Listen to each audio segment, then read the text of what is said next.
November 12th. It's starting to prove itself to be one of the most newsworthy days in nerd culture history. I mean, just think about it, you guys. Today we got the release of the PS5, so give yourselves a round of applause for the PlayStation fans. 1 year ago in 2019, Disney Plus was launched. And of course, 2 years ago in 2018, we lost the late, great, the phenomenal, the legendary, need I say more, Stan Lee. And I'm here to talk about it. So, I just want to start off this remembrance video by saying that Marvel has been and always will be a big part of my life, because I remember when I was a little kid, my dad plopped down a pile of comic books in front of me and said, "Son, read these." And I said, "What are these?" And my dad said, "Son, these are called comic books." He gave me issues of the comic books that he used to read all the time when he was a kid. He gave me issues of The Amazing Spider-Man, The Incredible Hulk, Iron Man, Daredevil, and many others. And I just remember saying to my dad, "Dad, this is no pop-up book. It looks like they're popping out of the page." Like, really, that was my first reaction. I literally felt like they were just gonna, pop out of the panels at some point, and they're just gonna be in my dimension. Now, one of the most rarest and one of the most valuable comic books that I have ever read in that entire pile of comic books that my dad gave me was Amazing Fantasy number 15. What? Yep, that Amazing Fantasy 15. The one where Spider-Man made his big debut. Now, unfortunately, I don't have it anymore. Want to know why? It's because my dog at the time got into my dad's old comic book stash, and she tore up that comic book to shreds. And I just remember just going, "Oh, why would you do that, Fluffy? Why?" Yeah, that was the name of my dog at the time. Her name was Fluffy.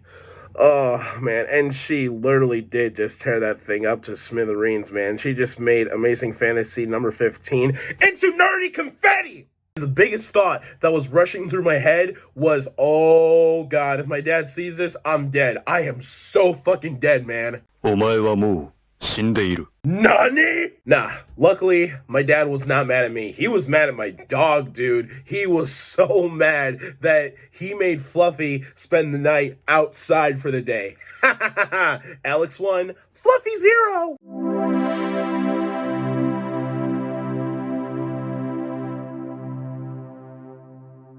And dude, if I still had Amazing Fantasy number 15, if it was still in good condition, oh my god, that will be worth so much in the future. How much? Probably billions. Maybe. I don't know.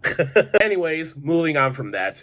I remember seeing my very first Colossal premiere. And what was that premiere for? Oh yeah, Sam Raimi's first Spider-Man. Now, I remember when me and my dad got to the theater, and holy shit, was it packed to the brim with people. A lot of people were amazingly hyped for Spider-Man, and when the movie ended, there was like a standing ovation, and it was nuts! And I remember when Stan Lee's cameo came up, you know, this one right here? Then, after Stan Lee's cameo ended, I remember asking my dad the question, "Who's the old guy?" And my dad just put his hand on my shoulder and he said, "Son, this is the man who created the Marvel Universe and the superheroes as we know them today." And I said, "What's his name?" And he said, "Well, his name is Stan Lee." And I said, "Stan Lee? Why does the name ring a bell?" And he's like, "Well, his name is pretty much everywhere." And immediately after the premiere, I started to search up Stan Lee and do my research on his career, his life, and so on and so forth. And I remember asking my dad, "Hey dad, can I meet him someday, please?" And he said, "Sure, maybe someday." Of course, the second biggest premiere that I saw when I was a kid was the very first Iron Man, aka the kickstart to the Marvel Cinematic Universe. Now, Iron Man's premiere was bigger than Spider-Man's, Sam Raimi's Spider-Man's, I mean, and oh my god, people were sitting on the floors, people were sitting on the stairs, it was crazy.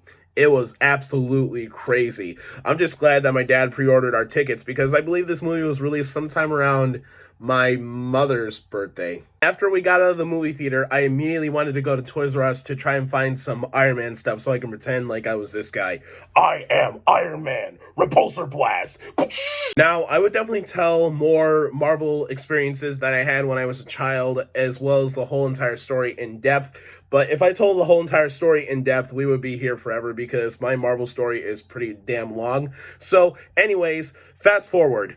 It's 2016, and I went to my very first con, and that was Wizard World Comic-Con. And I remember going with a couple of my friends, and I actually asked an attendee where I can find Stan Lee. She was in a Morrigan cosplay from the video game series called Darkstalkers. Y'all ever heard of that? It's a really fun fighting game. So anyways, I asked the attendee where I could meet Stan Lee or find Stan Lee, and she said, ooh. And I said, ooh? What's ooh? And she said, you just missed him. And I just immediately just broke down. Not crying broke down, but I just went, just like that. My hand buried in my arms. And I remember saying to my friends, take me home, please. Take me home right now, right this second, please. I am not in the mood to attend the rest of the con. I just want to go home. So what that girl told me in the Morrigan cosplay, Stan Lee was here at Wizard World Comic-Con on Saturday. And what day did I attend? Oh yeah, I only attended on Sunday. Yeah, big fucking colossal disappointment, y'all. Big fucking colossal disappointment. So, anyways, going to 2017 now. In 2017, we hear the news that Stan Lee's wife of 69 years, Joan Lee, had passed away. And I remember saying to myself, oh man, like, something's definitely gonna go down.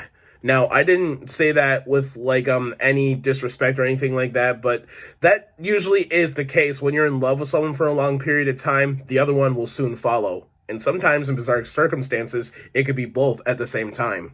Yeah, man, after Joan's death, Stan just pretty much collapsed inwards. He was really profoundly upset because why wouldn't you be? That's been your best friend for 69 years, and she's been with you through thick and thin, for better or for worse.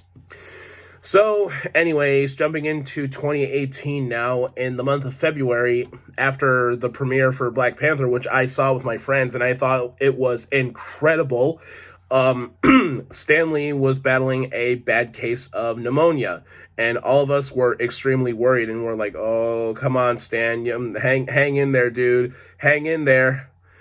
And luckily for him, he managed to get some of it knocked out, but he was still struggling to deal with, having a dead wife, obviously, keeping his daughter happy, and of course, keeping many of us happy, because when he was alive, Stan Lee cared about his fans a great deal, and I care about you guys too. I care about all of you who watch my videos, who watch my TikToks, and so on and so forth. I love you guys. You guys are like family to me. Now, we jump into the current day, which is November 12th.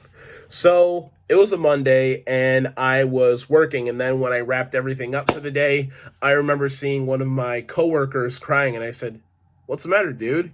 And he said, oh, Alex, you didn't hear the news. And I said, what news?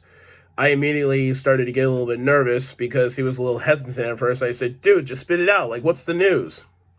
And he said, I don't know how to say this with ease, but I just want you to know that Stan Lee died today. And I said, what? No, that's not true. That's not true at all. Like, I know it's a Monday and you're having an off day, but Stan Lee didn't die. Are you sure? Please tell me you're not pranking me. And he said, dude, I'm not pranking you. Just look it up for yourself. And then my coworker walked away, and when I went on my lunch break, which was at the end of my shift, every single time when I would finish up, I actually looked on my phone to see if it was true, and then when I saw that it was true, I remember just crying right then and there. Stan Lee was dead.